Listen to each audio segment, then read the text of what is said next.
ఓం కౌసల్యా సుప్రజా రామపూర్వా సంధ్యా ప్రవర్తతే ఉత్తిష్ఠ నరశార్దూలా కర్తవ్యం దైవమాన్నికం కౌసల్యా సుప్రజా రామపూర్వా సంధ్యా ప్రవర్తతే ఉత్తిష్ఠ నరశార్దూలా కర్తవ్యం దైవమాన్నికం उत्तिष्ठोत्तिष्ठ गोविन्द उत्तिष्ठ गरुडध्वजा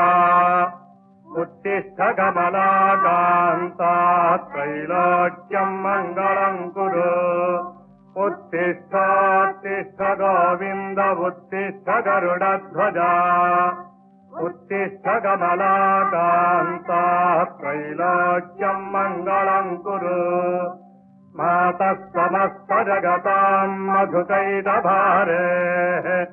वक्षो विहारिणि मनोहर दिव्यमूर्ते श्रीस्वामिनि स्थितजनप्रियदानशीले श्रीवेङ्कटेशदयिते तव सुप्रभातम् मातः समस्त जगताम् मधुकैटभारेः वक्षो विहारिणि मनोहर दिव्यमूर्ते श्रीस्वामिनि स्थितजनप्रियदानशीले श्रीवेङ्कटेशदयिते तव सुप्रभातम् तव सुप्रभातमरविन्दलोचने भवतु प्रसन्नमुखचन्द्रमण्डले विधिशङ्करेन्द्रवनिताभिरर्चिते वृषशैलनाथदयिते दयानिधे अत्यादिसप्तऋषयः समुपास्य सन्ध्याम् आकाशसिन्धुकमलानि मनोहराणि आदाय पादयुगमर्चयितुम् प्रपन्नाः शेषाद्रिशेखर विभो तव सुप्रभातम् पञ्चाननाभ्यभवषण्मुखवासवाद्याः त्रैविक्रमादिचरितम् विबुधा स्तुवन्ति भाषापतिः पठति वासरशुद्धिमारात् शेषाद्रिशेखर विभो तव सुप्रभातम् ईषत्प्रफुल्लसरसीरुहनारिकेलपूकध्रुवादिसुमनः आवाति मन्दमनिलः सह दिव्यगन्धैः शेषाद्रिशेखर विभो तव सुप्रभातम् उन्मील्यनेत्रयुगमुत्तमपञ्जरस्थाः पात्रावशिष्टकदलीफलपायसानि भुक्त्वा सलीलमखकेलिशुकाः पठन्ति शेषाद्रिशेखर विभो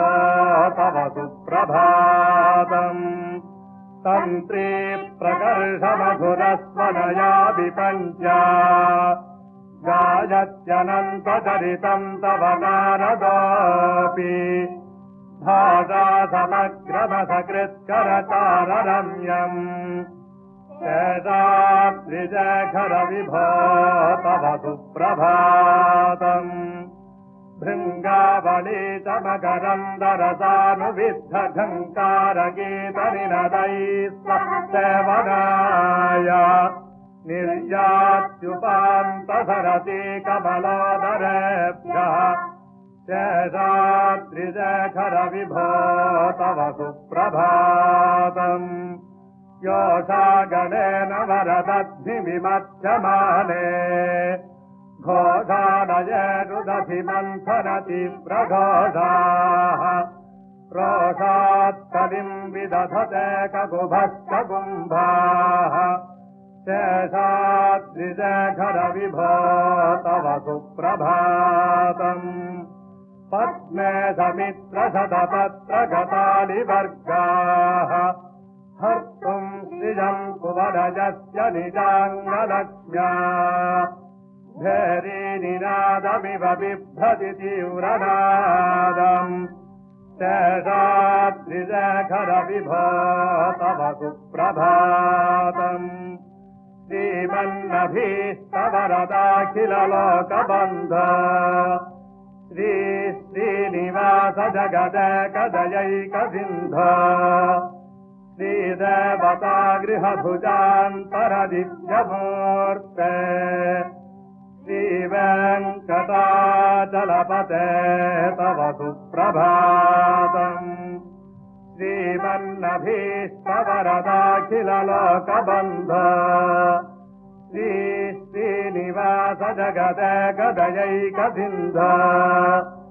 श्रीदेवतागृहभुजान्तरदिव्यमूर्ते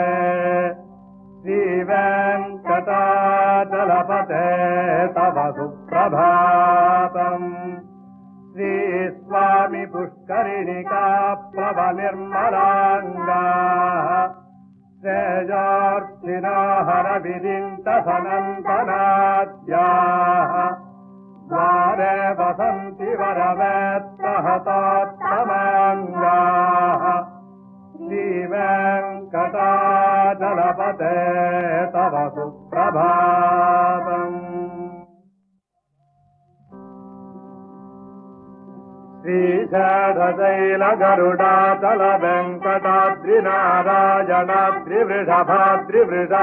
श्रीशैलशैलगरुडाचलवेङ्कटाद्रिनारायणाद्रिवृषभाद्रिवृषाद्रिमुख्याम् आख्याम् त्वदीयवसतेदनिशम् वदन्ति श्रीवेङ्कटाचलपते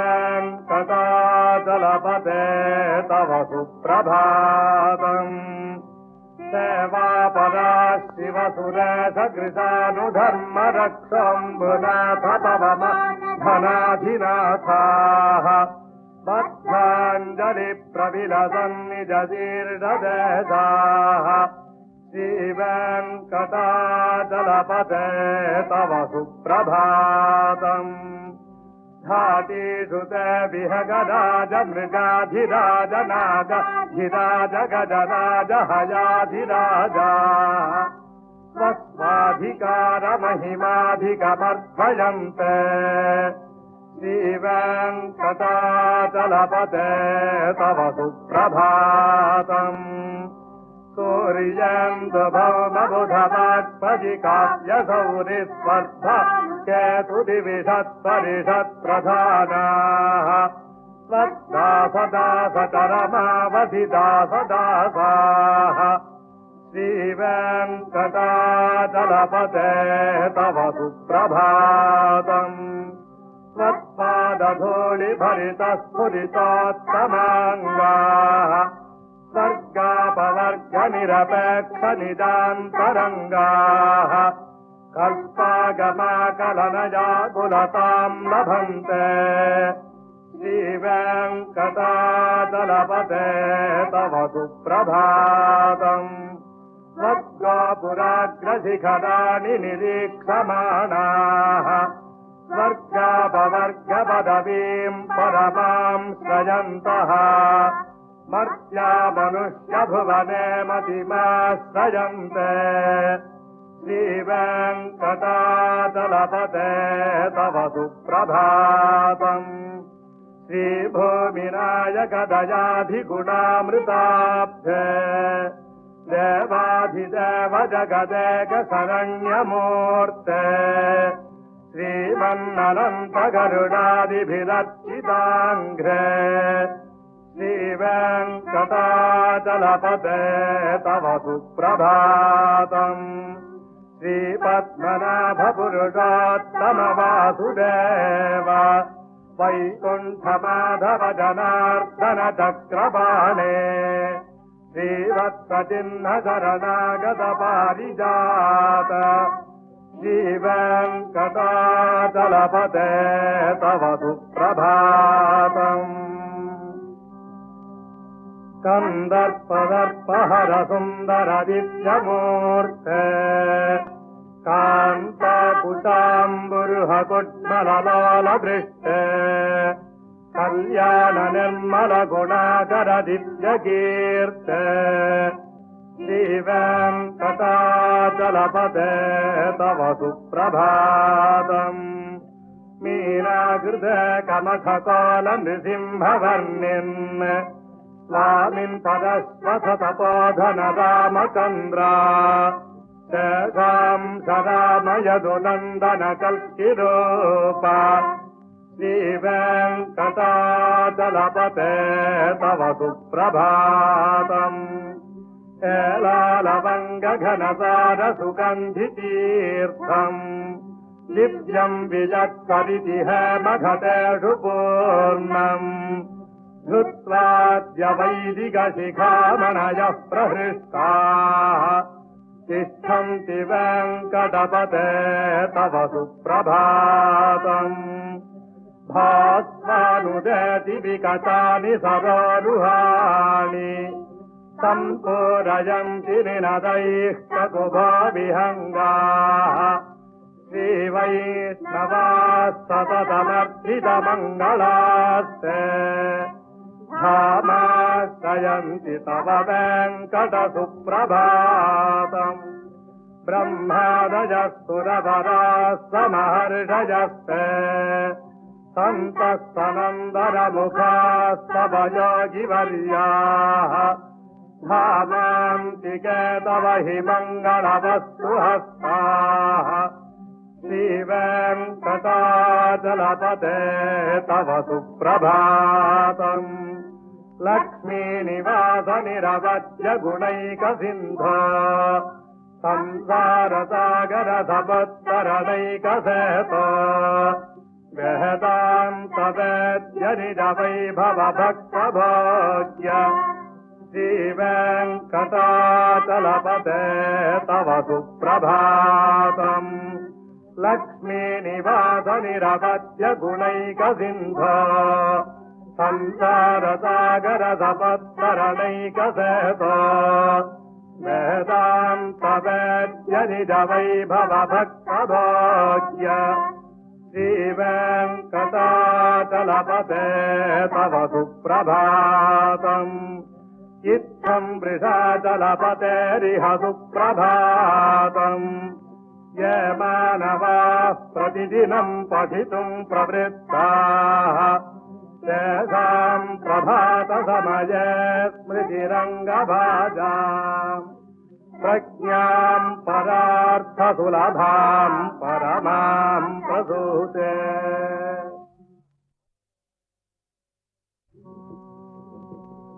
कमलाकुजचोजुकुङ्कुमतो निजतारुणितातुलनीलतना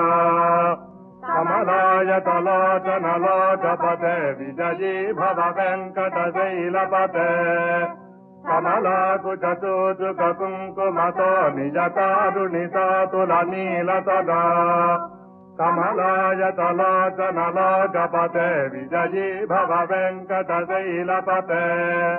सकधुर्मुखजन्मुख पञ्चमुख प्रमुखाखिल दैवतमौलिमने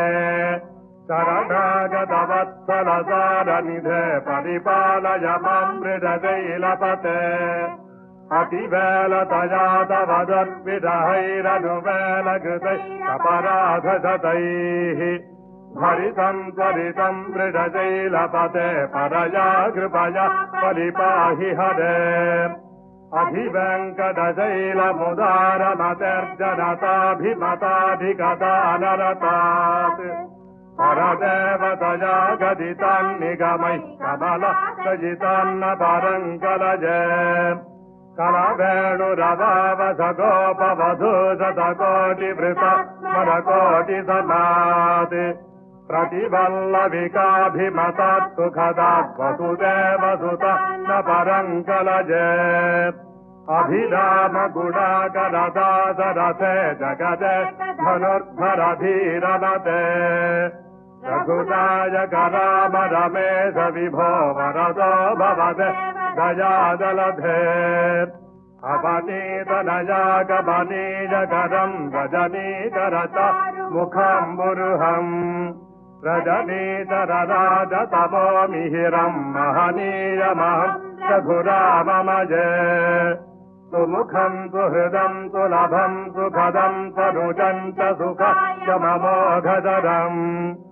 अपहाय रघोत्सहमन्यमः न कथञ्चन जातु भजे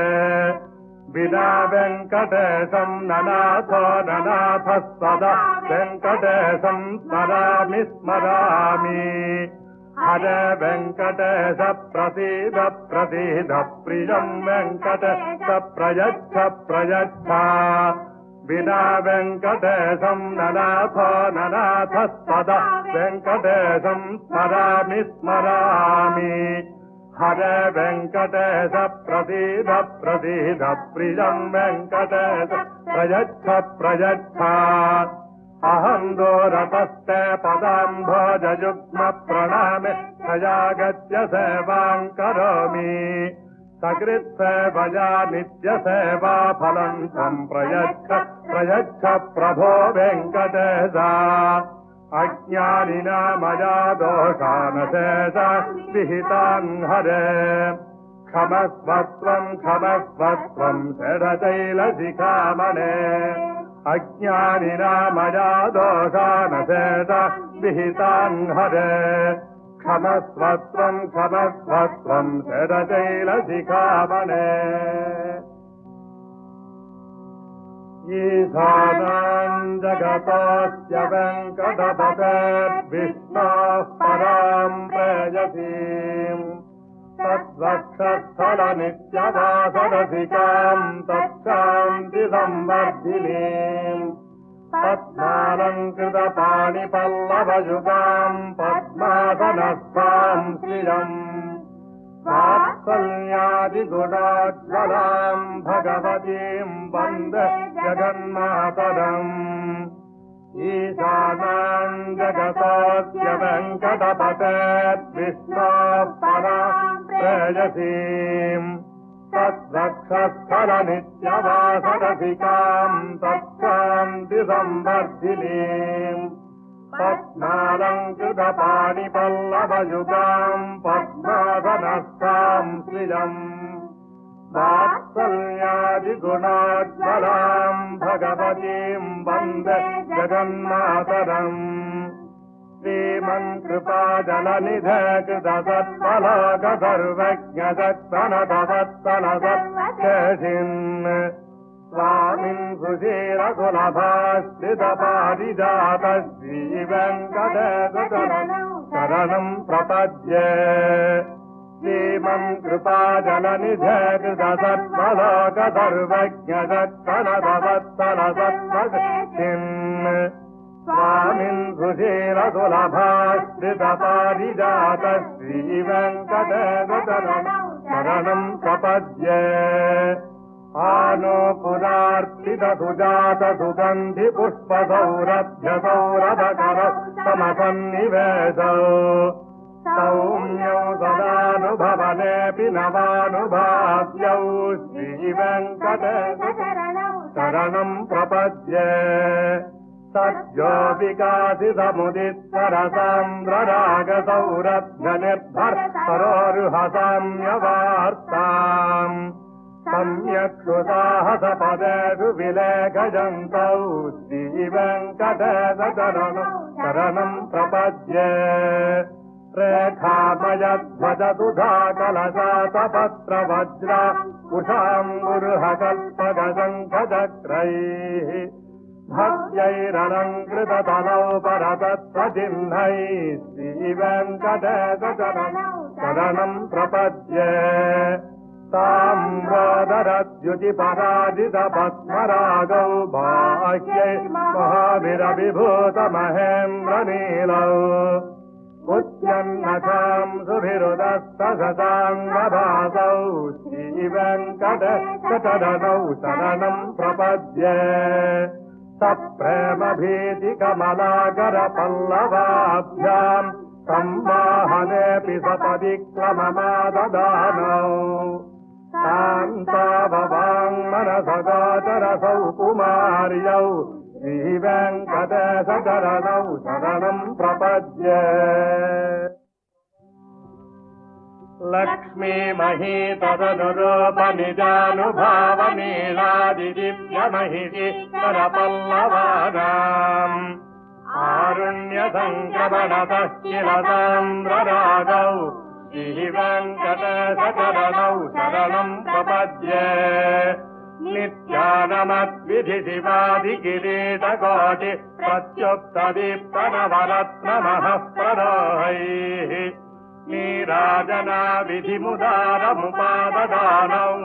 श्रीवेङ्कटेशचरणौ शरणम् प्रपद्ये विष्णोः पदे परमयित्युदितप्रशंसौ यौ मध्व उत्स इति भाग्यदयाप्युपात्तौ भूयस्तथेति नवपाणिदलप्रतिष्ठौ श्रीवेङ्कटेशचरणौ शरणम् प्रपद्ये पार्थाय तत्सदृशसारथिना त्वयैव यौ दर्शितौ स्वचरणौ शरणम् व्रजेति भूयोऽपि मह्यमिहतौ करदर्शितौ ते श्रीवेङ्कटेशचरणौ शरणम् प्रपद्ये मन्मूर्ध्निकालियफले विगताटवीषु श्रीवेङ्कटाद्रिशिखरे शिरसि श्रुतीनाम् चित्तेऽप्यनन्यमनसाम् सममाहितौ ते श्रीवेङ्कटेशचरणौ शरणम् प्रपद्ये अम्रानहृष्यतपनीतलकीर्णपुष्पौ श्रीवेङ्कटाद्रिशिखराभरणायमानौ आनन्दिताखिलमनोनयनौ तवैतौ श्रीवेङ्कटेशचरणौ शरणम् प्रपद्ये प्रायः प्रपन्नजनता प्रथमावगाह्यौ मातुस्तनाविवशिसारमृतायमानौ प्राप्तौ परस्परतुलामतुलान्तरौ ते